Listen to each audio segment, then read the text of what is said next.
할렐루야. 하나님의 은혜가 우리 가운데 함께하기를 예수의 이름으로 축원합니다. 이솝 우화에 이런 내용이 나옵니다. 여우와 학이 서로 식사를 초대를 합니다.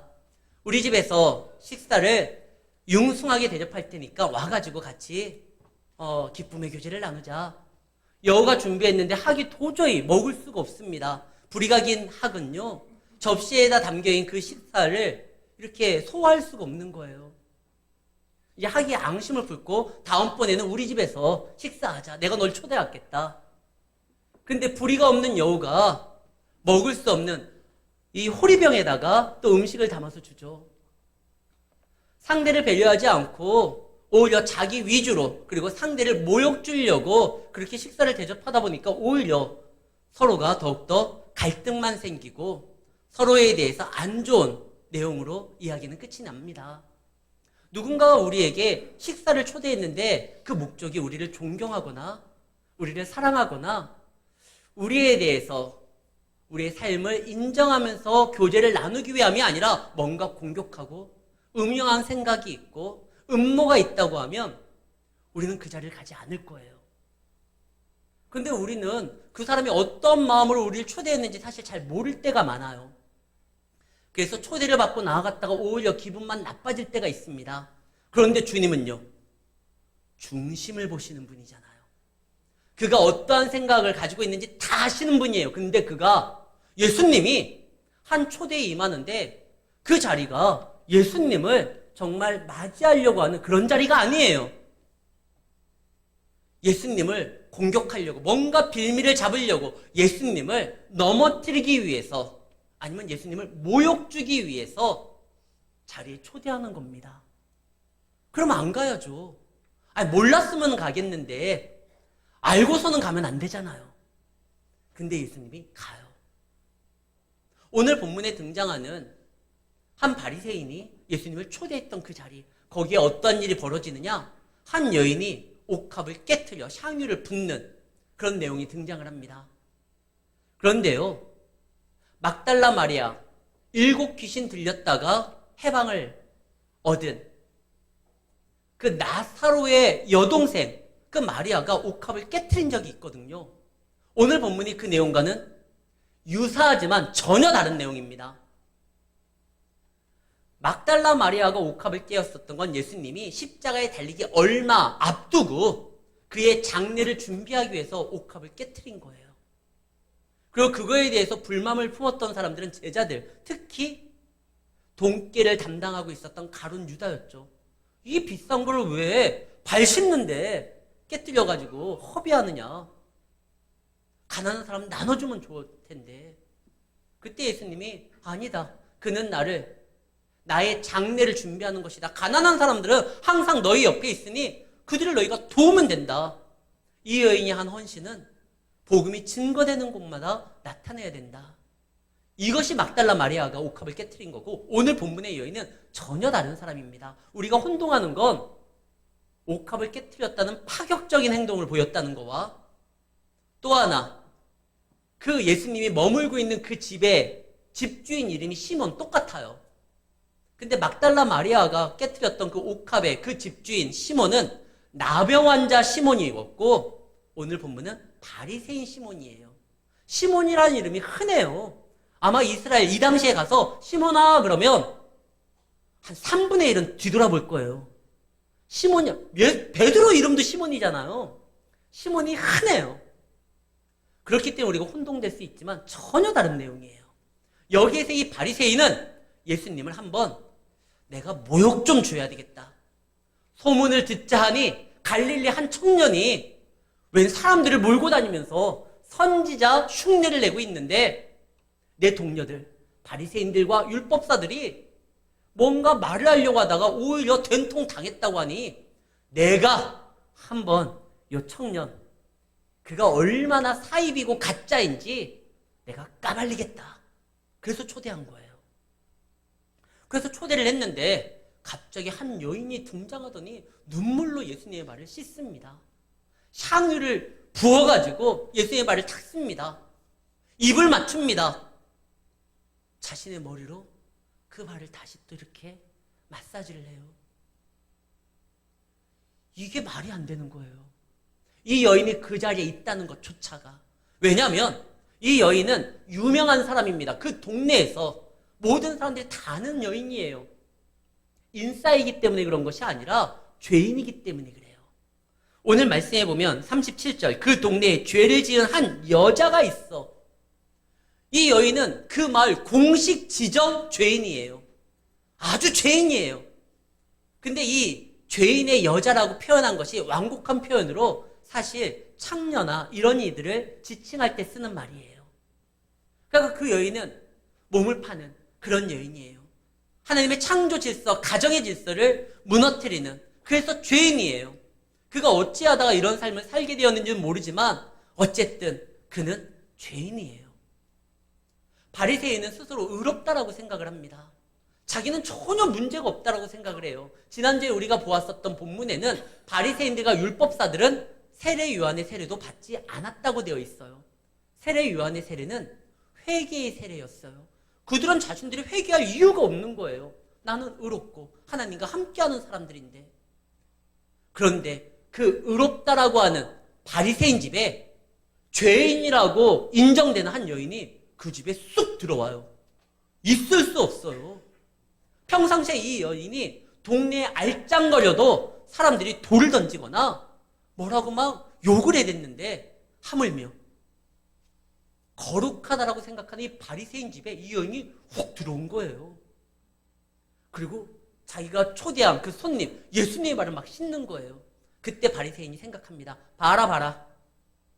저 갈릴리 청년 선지자 흉내하고 있지만 선지자 아니다. 하나님의 아들은 뭐 말도 안 되고 선지자도 아니다. 만약에 그가 선지자라고 하면 말씀에 39절 자기의 발을 만지는 여자가 누구인지 알았을 텐데 그걸 모르는 거 보니까 저 청년은 선지자도 아니다 생각을 합니다. 그때 예수님이 말을 하죠.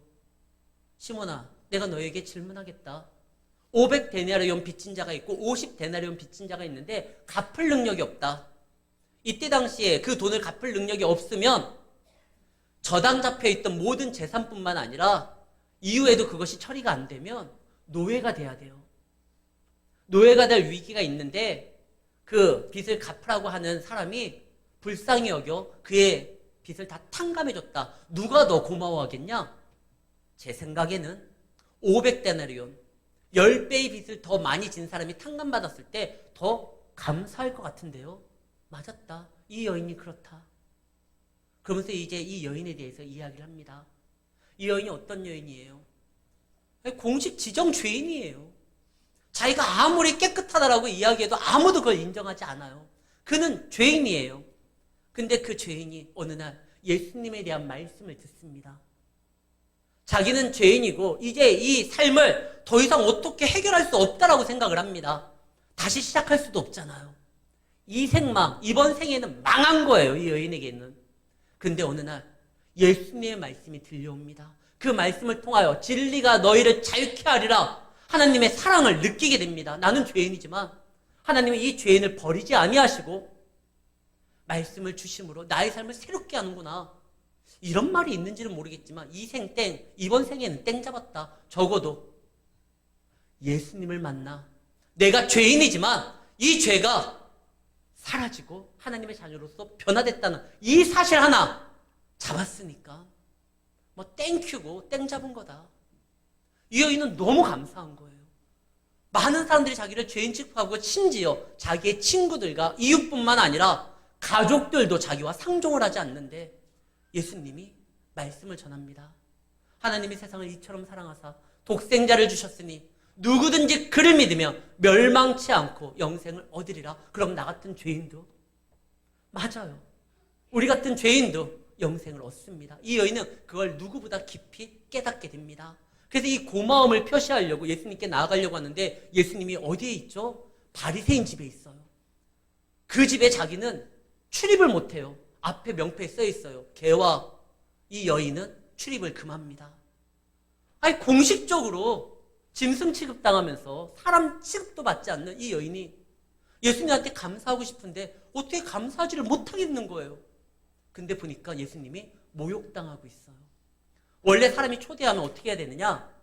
그 사람이 고대근동 아시아 때 이스라엘 땅에는요, 샌들을 신고 다니기 때문에 흙먼지로 해야 발이 더러워져요. 누군가를 초대하면 발 씻을 물을 먼저 줘야 돼요. 그리고 흐트러진 그 머리를 정돈하기 위해서 감난유를 좀 붓습니다. 그리고 친근의 표시로 입을 맞춰야 되는 거예요, 뺨에. 근데 이 바리새인은 그거 하나도 안 했어요. 50절가의 말씀을 우리가 원래 본문인데요, 쭉 읽어보면 이어는 들어올 때부터 예수님의 그 발에 입을 맞추며 눈물로 닦고 머리털로, 이 머리는요, 여자의 긴 머리는 고린도전서에 보니까 영광이라고 되어 있어요. 여인의 머리가 얼마나, 제가 오늘 아침에도요, 이 교회에 이제 나오려고 하는데 저는 이제 머리를 감고 머리 말렸는데 1분도 안 걸려요. 근데 제 아내가 벌써 화장대에 앉아가지고 머리를 막 말고 있어요. 저보다 훨씬 먼저 씻고 준비를 하는데 머리 걸리는데 한참 오래 걸려요. 왜? 머리는 여자의 영광이에요. 여기 오시는 분들도 다 머리 얼마나 예쁘게 하고 오셨습니까? 남자들도 어디 한번 와이프랑 가려고 하면 그 머리 말리는 것 때문에 오래 걸리잖아요. 머리는 여자의 영광이에요. 근데 이 여인은 그 머리를 어떻게 씁니까? 예수님의 발수건으로 쓰는 거예요. 받은 은혜가 너무나 크니까 예수님에 대한 사랑의 표현도 헌신도 파격적이에요. 이 머리, 그의 어떠한 영업의 비밀일 수도 있을 거예요, 이 머리가.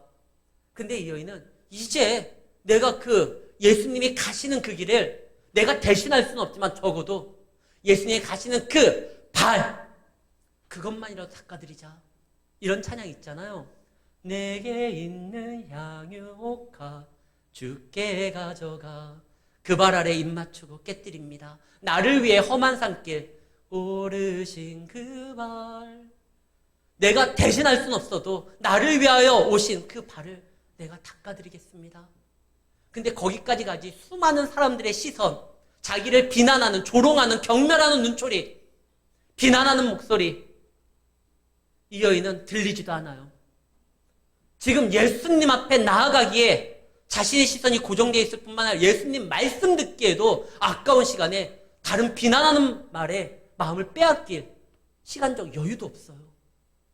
거기에 나의 주, 나의 하나님이 계시니 이 여인이 나아갑니다. 얼마나 고마운지 몰라요, 예수님이. 얼마 전에 우리 교회에서 남아공 아이들이 예배를 드렸습니다. 근데 그 아이들이 우리 성도들이 따스하게 환영해주고 맞이해준 것 때문에 기분이 업됐다고 하더라고요. 너무 막 신나하고 흥분되고. 그래서 그랬는지 자기 실력 이상의 능력을 발휘해서 그 축구대회에서 1등 했잖아요. 1등하고 떠나는데 그 축구대회 하기 전에 한 열흘간 대한민국을 이렇게 둘러봅니다. 그때 남아공 선교사님이 여성분이었잖아요. 이 선교사님을 이 아이들이 엄마라고 부른대요. 엄마, 이게 정말 엄마 나라야? 너무 좋은 거예요, 대한민국이. 정말 이것이 엄마 나라야? 엄마가 이곳에서 태어나고 자란 거 맞아? 맞다고. 그때 이 아이들이 질문하더래요. 근데 이 좋은 나라에서 왜 남아공으로 왔어?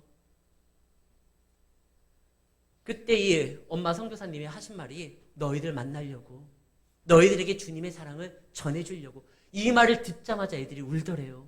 고맙다고요. 그 나라에서 도저히 살기 힘들어서 어려워서 남아공으로 이민 와서 그들을 만난 것이 아니라 너무 좋은 나라지만 내가 알고 있는 그 예수님의 사랑을 전하기 위해서 남아공에 와서 그들을 만나주고 그들에게 복음을 전해줬던 게 아이들이 너무나 고마운 거예요. 예수님이 이 땅에 오신 건 하늘나라에서 도저히 살기 힘들어서, 그리고 거기에서 무슨 끔찍한 죄를 저질러서 추방당해서 쫓겨나와서 이 땅에 오신 것이 아니라 그분이 바로 하나님이잖아요. 근데 그 천국 보좌를 뒤로하고 이 땅에 그분의 사랑이 필요하고 그분의 말씀이 필요하고 그분의 구원이 필요한 우리를 만나기 위해서 이 땅에 오셔서 우리에게 복음을 증거해 주신 겁니다. 이 여인은요, 그 사랑을 누구보다도 강렬하게 느낀 거예요.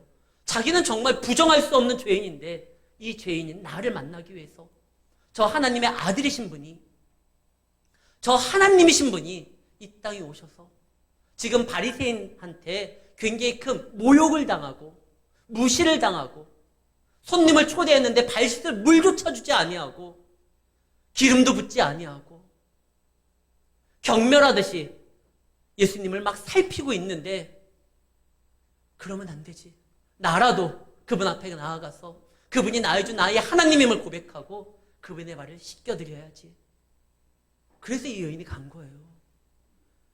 아니, 내가 예수님을 만날 때 사람들이 날 싫어하니까 예수님이 이제 그 집에서 나온 다음에 기회를 살펴서 아무도 보지 않을 때 그때 접근해서 발을 닦아드려야지. 이게 아니라 이 여인은요, 가만히 있을 수가 없어요. 지금 내 주 내 하나님이 거기 계시니까 내가 받은 은혜가 얼마나 많은데 다음 기회는 없죠. 지금 이 순간이 은혜의 때 아닙니까? 주님을 만날 때고. 그래서 그 여인은 막 들어가는 거예요. 뭐라고 해도 나는 사람들이 나를 무시해도 좋고 혹 끌려 나간다 할지라도 나의 주님 앞에 나는 나아갈 것이다. 그리고 갑니다. 그리고 닦아줘요. 예수님이 그것 때문에 얼마나 기쁜지 몰라요. 예수님이 가장 기뻐할 때가 언제입니까? 구원받은 자들이 올 때. 그때 너무나 기뻐요. 그리고 그 자들이 주님을 인정하면서 신앙을 고백할 때 너무나 좋아하셔요. 예수님이 베드로에게 큰 칭찬을 한 적이 있습니다. 대부분 보면 베드로는 늘 혼났어요. 이 믿음이 적은 자야. 이 믿음이 약한 자야. 주로 혼났는데 언제 베드로가 칭찬을 듣죠? 주는 그리스도시요 살아계신 하나님의 아들입니다. 바요나 시몬아 네가 복 있다. 예수님이 너무 기뻐했어요. 신앙 고백할 때. 도마도 마찬가지입니다. 부활하신 주님을 보고 당신은 나의 주 나의 하나님입니다. 예수님은 우리가 그분을 인정하고 그분 앞에 신앙 고백을 할 때 기뻐해요. 이 여인은요, 지금 말로써 나지 않지만 말보다 더 강렬한 모습으로 무언으로 신앙 고백하고 있어요. 당신의 이 발은 귀한 발입니다. 당신은 내 삶의 주인이십니다. 나는 이제 인생의 삶의 방향이 바뀌었습니다. 이제 더 이상 정욕으로 인하여 물질로 인하여 살아가는 것이 아니라 생존이 목적이 아니라 이제는 당신이 나의 주인이기 때문에 당신이 가는 곳에 함께 할 것입니다. 어떠한 시선도 두렵지 않습니다. 누가 뭐라고 해도 당신만을 고백할 것입니다. 무언으로서 한 이 여인의 말이, 행동이 예수님은 너무나 기쁜 거예요. 그러면서 이 여인을 이제 인정해 줄 뿐만 아니라 다른 사람들에게 말을 하죠. 이 여인 죄사함을 받았다. 다시는 이 여인을 죄인이라고, 이 마을의 공식 지정 죄인으로 취급하지 말아라. 이 여인은 죄사함을 받은 여인이다. 그러면서 여인에게 말을 하죠. 여인아, 이제 평안히 가라. 이 여인의 행동이 예수님의 마음을 즐겁게 함으로 인하여 구원을 얻어냈다? 그러면 이건 성경의 내용과 너무나 다른 거예요. 우리가 주님 앞에 헌신하는 만큼 그 대가로 구원을 받는 게 아니에요. 구원을 받았기에 감사할 수 있는 거예요. 근데 마치 죄사함을 받았다, 네가 이렇게 행동함으로 오해가 있는데 달라요. 48절 말씀입니다. 이에 여자에게 이르시되 내 죄사함을 받았느니라. 이 말은요, 헬라어로 아페온 타이라고 완료 시제형이에요. 이미 너는 죄사함을 받았는데 그 받은 은혜가 지금도 너에게 이어지고 있으니 너는 평안히 가라는 거예요. 그가 헌신했기 때문에 죄사함을 받은 것이 아니라 예수님이 그의 삶에 들어오셨고 말씀하셨고 그 죄를 책임져 주셨기 때문에 죄사함을 받은 거고, 이미 완료된 죄사함에 대해서 너가 인정하면서 나아가니 그 은혜가 너에게 이어질 것이다. 그래서 50절 말씀하시죠. 이르시되 내 믿음이 너를 구원하였으니 평안히 가라. 이제 더 이상 주눅들지 마라. 죄의식에 의해서 인생 포기하지 마라. 하나님이 너를 인정했고 내가 선포했다. 주변에서 뭐라고 하면 내 이름 팔아라. 이 말이잖아요. 내가 망하노니 죄사함 받았다. 그 여인이 막 죄사함 받은 여인으로서 살아갈 때 사람들이 뭐라고 하면, 아니 나한테 따지지 말고 나에게 이 말을 하신 예수님한테 따져라. 예수님이 이제 보증하겠다는 겁니다. 우리는 그러한 삶을 살아가는 주님의 백성입니다. 여러분들은 예수님이 하늘 보좌 버리고 이 땅에 오셔서 십자가로 향하여 나아가기 때문에 구원함을 이룬 사람들입니다. 그렇기 때문에 이제 구원받은 자녀로서 살아가면 되는 거예요. 예수님이 왜 이 바리새인의 초대에 응했을까요? 공격할 줄 아는데도 예수님은요, 복음이 필요한 곳이라고 하면 어디든지 달려가십니다. 바리새인에게 복음이 필요한 거예요. 그를 공격하려고 예수님을 막 모함하고 무너뜨리려고 작전을 짜고 함정을 짰지만 오히려 그 사람이 복음이 더 필요한 사람이에요. 가룟 유다 예수님이 제자로 삼잖아요. 왜 예수님을 팔 사람을 제자로 삼습니까? 희생양으로서 누군가는 나를 팔아야 돼 내가 잡혀가니까? 아니요. 예수님은요, 가룟 유다가 팔지 않아도 십자가에 달려 죽기 위해서 작정하고 오신 거예요. 세례요한이 말을 합니다. 세상 죄를 짊어가는 하나님의 어린 양이다. 그때는 예수님이 제자를 뽑기도 전이었어요. 예수님은 그냥 죽으러 오신 거예요. 우리를 구원하시기 위하여. 그럼 가룟 유다, 왜 팔려고 하는 사람을 제자로 삼습니까? 누구보다도 복음이 필요하니까요, 가룟 유다가. 그러지 않으면 큰일 나니까요. 예수님은 가룟 유다에게 기회를 준 거예요. 어디 딴 데 가지 말고 내 옆에서 내가 증거하는 말씀을 가장 가까운 곳에 듣게 만들려고 했어요. 가룟 유다가 스스로 자신을 팔아서 하나님의 말씀을 등지고 사단이 그의 삶에 들어오도록 만든 게 문제지, 예수님은요, 복음이 필요하다고 하면 어디든지 가요. 자기를 모욕하고 자기를 공격하는 곳도 예수님은 가십니다. 그래서 예수님이 정말 원하는 건 바리새인으로 인하여 밥 한 끼 얻어먹으려고 거기 간 게 아니에요. 그 바리새인들 사회에서 부흥이 일어나기를 원한 겁니다. 삭개오가 예수님을 초대합니다. 그때 수많은 세리들이 모입니다. 죄인 취급당했던. 그때 예수님이 말을 하죠. 이 집에 오늘 구원이 이루어졌다. 삭개오를 통해서 수많은 죄인 취급당했던 그 세리들에게 복음의 역사가 일어나 부흥이 일어납니다. 예수님이 그걸 바란 거예요. 예수님은 바리새인들도 변하기를 바래요. 그래서 참가한 거예요. 거기에 함께 해줬던 거죠. 빌립보서 3장 5절에 보면 진짜 찐 바리새인이 하나 등장합니다. 그게 바로 바울이에요. 바울이 뭐라고 합니까? 율법으로는 내가 바리새인이요. 바울은 원래 사울이었을 때 바리새인이에요. 근데 그 바리새인도 복음이 필요해요. 복음으로서 변화되니까 어떻게 됩니까? 사도 바울이 되는 거잖아요. 바울을 부르시기 전에 먼저 예수님이 바리새인들의 집에 들어갔습니다.